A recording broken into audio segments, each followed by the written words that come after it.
Bonjour à tous et bienvenue dans un nouveau point lecture. Alors aujourd'hui comme d'habitude je vais vous montrer 3 livres. Le premier livre c'est ma lecture en cours de la dernière fois, c'est donc Rose morte, le tome 2, Trois épines de Céline Landrecy aux éditions de L'Homme sans nom.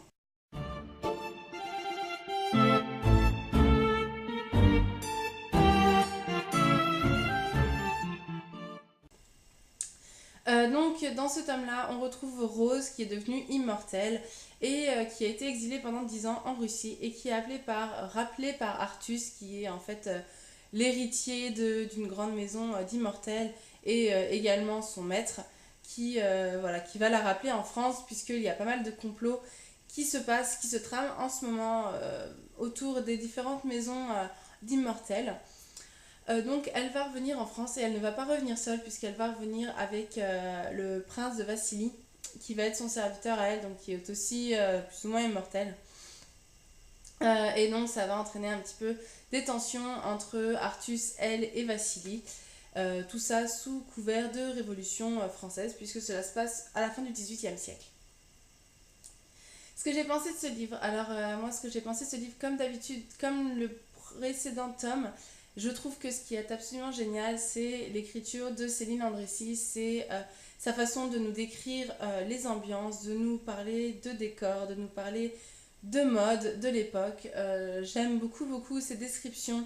Voilà, je trouve que c'est vraiment un livre d'ambiance, dans le sens où on est plongé dedans et on est vraiment au XVIIIe siècle, on est vraiment voilà, dans cette aristocratie française en période de révolution et ça j'ai vraiment adoré ça.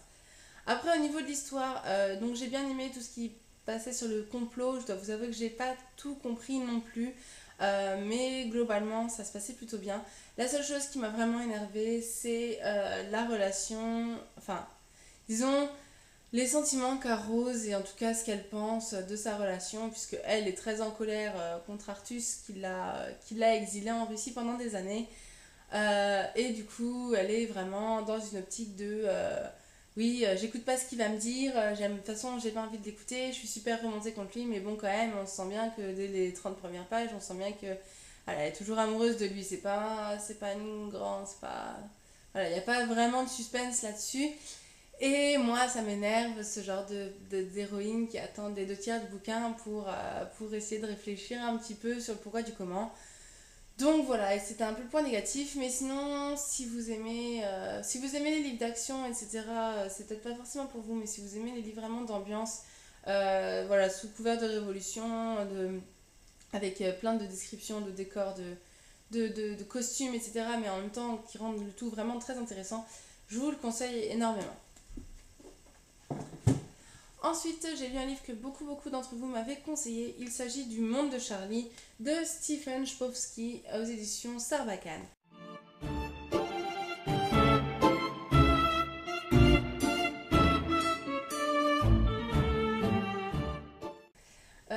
Le Monde de Charlie, j'en avais entendu beaucoup de bien. J'ai eu beaucoup de commentaires sur ce livre qui m'ont dit qu'il fallait absolument que je le lise. Donc on retrouve Charlie qui rentre au lycée, voilà, qui est en première année du lycée et qui n'a pas beaucoup d'amis, qui se sent un petit peu différent des autres, qui ne se sent pas à sa place dans ce lycée et en tout cas qui n'est pas très bien dans ses baskets. Et il va être ami avec Sam et Patrick, donc deux élèves de terminale, qui vont lui faire un petit peu découvrir la fête, les filles, l'alcool, la drogue, voilà, un petit peu vraiment tout un monde, on va dire, très lumineux et il va être entraîné là-dedans et on voit en fait tout son passage de garçon à jeune adulte durant cette année, puisqu'on suit toute son année scolaire en fait. Euh, voilà, on voit un petit peu toutes ces expériences et toutes ces interrogations d'ado en fait, enfin voilà, qui se sent bizarre, il se sent pas comme les autres. Voilà, j'ai trouvé ça vraiment, j'ai vraiment beaucoup aimé ce livre. Alors pas au point d'en faire non plus un coup de cœur, pas autant que par exemple I Reset and Then Discovered the Secret of the Universe, que j'ai lu il y a pas très longtemps, que j'avais vraiment adoré, mais celui-ci je l'ai quand même beaucoup aimé, je trouve que c'est très poétique, il y a des citations que j'ai vraiment adorées, il y a plein de références à la musique, je l'ai lu en écoutant les musiques qui étaient citées dedans, j'ai trouvé ça absolument génial. Euh, C'est écrit comme des lettres en fait que Charlie nous envoie pour un petit peu parler de sa vie à quelqu'un voilà, sans pour autant s'impliquer. Et j'ai trouvé ce procédé qui est très efficace. Après, ce qui, je pense, m'a un petit peu. N'en a pas fait un coup de cœur, c'est que moi, je me suis un petit peu moins identifiée au personnage de Charlie, puisque moi, le monde voilà, de la fête, de l'alcool et de la drogue et tout ça, c'est pas du tout un monde que je connais particulièrement et encore moins que j'ai côtoyé au lycée. Donc, du coup, voilà, c'est pas spécialement un univers dans lequel je me suis retrouvée. Mais en tout cas, dans tout ce qui concerne les interrogations de Charlie, voilà, sa relation avec les autres ados, en fait, j'ai trouvé ça très juste et j'aurais beaucoup aimé le lire quand j'étais ado. Et je vous le conseille vraiment. En ce moment, j'ai... Non, en ce moment, pas du tout.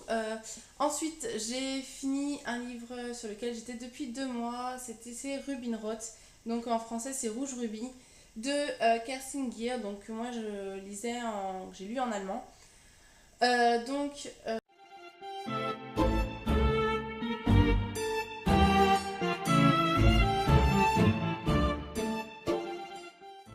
il est aussi édité en France et on trouve Gwendoline qui est en fait en Angleterre, qui vit dans une très très vieille famille anglaise dont certaines personnes ont le pouvoir de voyager dans le temps.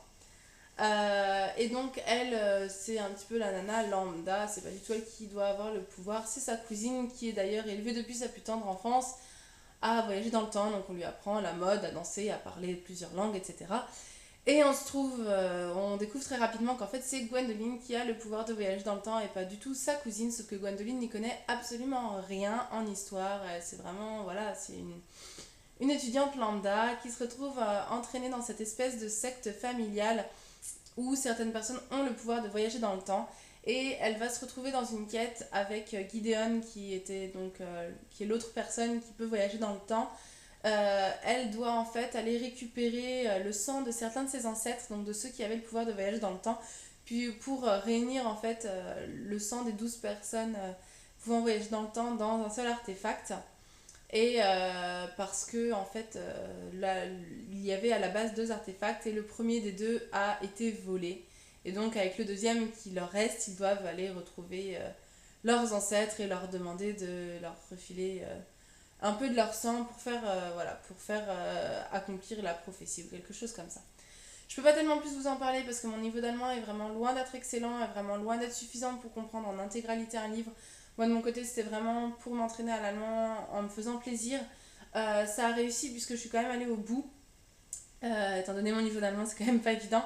J'ai trouvé ça vraiment léger, j'ai trouvé ça vraiment sympa, j'ai retrouvé un petit peu l'ambiance X-Roll voilà, que j'avais pu voilà, découvrir également. Je trouve que c'est vraiment frais. Alors ne vous fiez pas à la taille du bouquin, en fait il est tout petit. C'est juste que c'est un paperback, il y a 340 pages. C'est juste que les pages sont très très épaisses et que dedans c'est écrit moyennement gros. Je trouve qu'en plus que le livre est vraiment super joli. Je sais que les autres tomes sont un peu dans le même style. L'histoire ressemble plus à ça qu'à la couverture française qu'on peut trouver. Enfin voilà, moi j'ai trouvé assez léger et j'ai trouvé ça assez sympa. J'espère avoir le courage d'acheter le tome 2 et lire la suite en allemand, même si je pense pas que ce soit pour tout de suite, parce que j'ai quand même mis 2 mois à le lire et que c'était quand même pas évident. En ce moment, je suis en train de terminer la trilogie de La quête des livres mondes de Carissa Rosenfeld, donc le tome 2, donc le livre des lieux, et le tome 3, le livre du temps. Voilà, donc j'ai déjà fini le tome 2, je suis à peu près à la moitié du tome 3. J'attends d'avoir fini le tome 3 pour vous les présenter tous les deux en même temps. Voilà, donc cette vidéo est terminée. Comme d'habitude, n'hésitez pas à me laisser des commentaires. Et puis moi, je vous dis à bientôt. Ciao!